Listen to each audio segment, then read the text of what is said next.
will almost always get picked off the middle because they're such an easy target. And C actually moving on with 2 medic marine forces, scanning anti-car position, so that's going to be a little vulnerable. Does seem like he might be going for it. Has 2 forces at 2 sides. Actually going to engage the Mutas on the ground near the 6 o'clock, while has other forces milling towards that upper left-hand position. So, no second call, he's no defendable, not even sure with a great spot at that, but he's going to get the threat. Does have some Zerglings coming in. Is C going to be able to engage them in time? Does engage and doesn't lose a single marine doing so, but the Mutalisks come in. C gonna force him back, picking up some of those Mutalisks, and C has his reinforcement coming in as well. A few lurkers gonna be morphing in. The Marines are gonna run right by the 2-second colonies coming in. There's the lurkers are at the ready, gonna morphing down some. One lurker goes down before he manages to burrow. One scan gonna help lurkers to try to come in close. Gonna get a few shots on it though. Only get 1 hit at those medic marines though. C with a significant number of forces here, just getting that scan off, picking off the lurker. Also huge volley on those Mutalisks. They go down. Some lurkers coming in from the back, being killed before they can even burrow. I think that hatchery will most likely go down. Beautiful early play here from C. Oh god, I'm loving this guy. Wait, oh right, that's why maybe people, love this player. Foreigners, maybe why would they do that? Because he's awesome. But never been a C fanboy myself, but I definitely understand his play style when he's playing, when he's bringing his game. He's good. He's good. We see some science vessel out there to support. Still only on 3 barracks. Going to be thinking to expand towards the 3 o'clock position himself, try to pick up additional gas for himself. The lower left-hand position significantly more risky to pick up. Hive on the way, Defiler Man, so it is Lurker Defiler. Was right the first time around. Guardians I don't really feel are as useful on this map. You can try to abuse the main with it from that 6, from the 3 o'clock position, but that's actually generally the base the turn player will try to transition into. So it's going to be a lot more open ground on this map. So heavy air not as useful. You can try to catch them on bridges and such, but overall you're going to find yourself in trouble. Also, of course, if your Guardians get caught, just a few wraiths in there, and you're going to be it. They're way too much open area for the Guardians to get caught into, and flying anti-air forces like wraiths will just eat them up. No problem. A couple of bunkers and a tank at the front for C, so he's also playing defensively, also making sure to leave a few forces behind. Not a lot of people do these days from what I see. They usually go out with their entire army, only a couple medics, a few marines in those bunkers. I think they might have actually left and stimmed up before he went back in there. Great, going to try to go for the attack. Tank goes down, a few CVs fighting at the front as well, but that's going to be more than enough to force that back. Only light damage in one of the bunkers. Great's attack completely fails. Did take out the tank, but that's not that much damage done really. Still hasn't managed to get anything out there. Only on 2 bases still already, while C's working on his 3rd soon himself.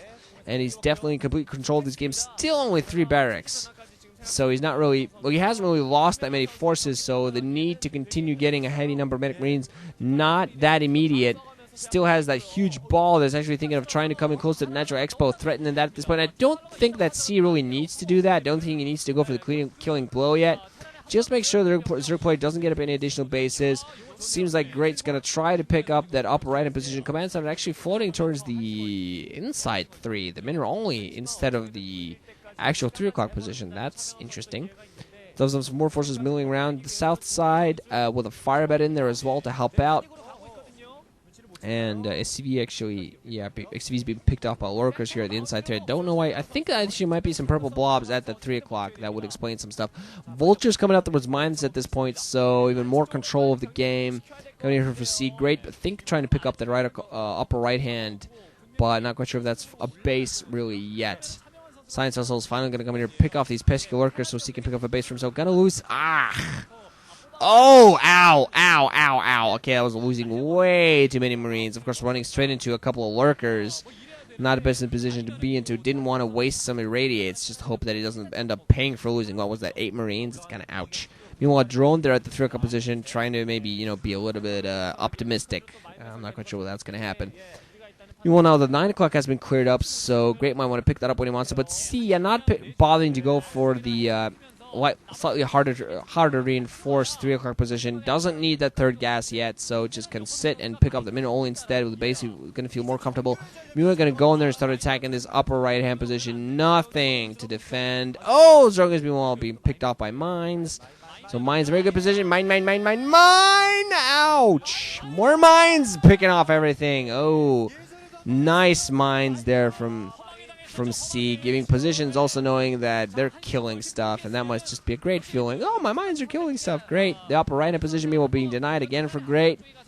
So C looking very dominant in this thing. I think he was actually going to lose a few tanks near the middle. Not quite sure we actually managed to save them or not. Has armory at this point. So I'm wondering if this actually might transition into mech army, but I don't think it will. He has a lot of vultures out there, has a few tanks. Some zerglings coming in there, trying to do a little bit of damage, but being forced to run past and just die. 2 weapons, armor 1 at this point. Still don't see any weapons upgrades on those ground forces, but I do think they're on the way. Some mines still being strewn all over the place. Just if anything's crazy enough to try to come in close, it gets picked off. That's the idea. So also C going to start expanding to the third position. Now that he has the inside 3, he can start expanding to the 3. It's going to be easier to reinforce when you have some forces near that 3 o'clock position. He still has the control across the map, still has tanks all over the place, medic marines with science vessels flying around as well, floating buildings, mules flying by, dying, trying to spot some positions out, and great still on 2. He finally, I think, has that 9 o'clock coming up for him, but having been equal bases and even a base under C for so long, he is not in a very good economic position. Needs to start doing some damage. Vultures are flying all over the place, picking up defilers and lurkers and everything, just dying. And oh my god, C playing an absolutely dominant game of TVZ here, and I do not see Great getting back into this. This bad position to be in. He's gonna be able to pretend to defend the 9 for now. Oh, nice drag there though. The very last second decided, wait, I can at least try to drag this into a tank. And does so, losing those lurkers in the process, but still, all the science out there. Still haven't seen a single scourge out there for Great. Wonder whether he's just so bad, so low on resources, he has to focus everything he has on the lurkers and defilers. They can't even afford some scourge, but having those sciences out there in a neat number, they're still not huge, but still, they will get out there in a large number and start doing some significant damage. Significant damage. The 3 o'clock position now being threatened a little bit. Some zerglings coming in and doing some damage, but the vultures are going to be able to snuff that out, no problem. Quite a few factories. Wow. So I don't even... Yeah, the barracks are just flying around. So C has transitions fully into mech at this point. Weapons 1, tanks and vultures and nothing else. Didn't even notice the fact that medic marines were really... He still has that couple medic marine forces out there, but his barracks are just floating around at this point and not doing anything else. So he has some medic marines out there, but mostly he's focusing on mech. Vultures, of course, going to give him the maneuverability that you generally don't have against a Zerg player, but having a huge number of vultures is going to be able to go out there and do some damage, planting mines, and just going to threaten that upper right hand. And he just has forces all across the middle, floating buildings, just to spot out whatever his opponent's doing. Going to start sieging that 9 o'clock position as well.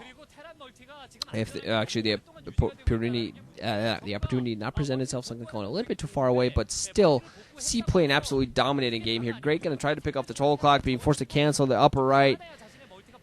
And he's really just, wow, just looking at this game, I'm loving this style of play. I've seen C play like this in a TVT before, for instance, how he just slowly but surely dominates his player and just at no point in time gives him any opportunity to get back into the game. He's just in there, killing everything,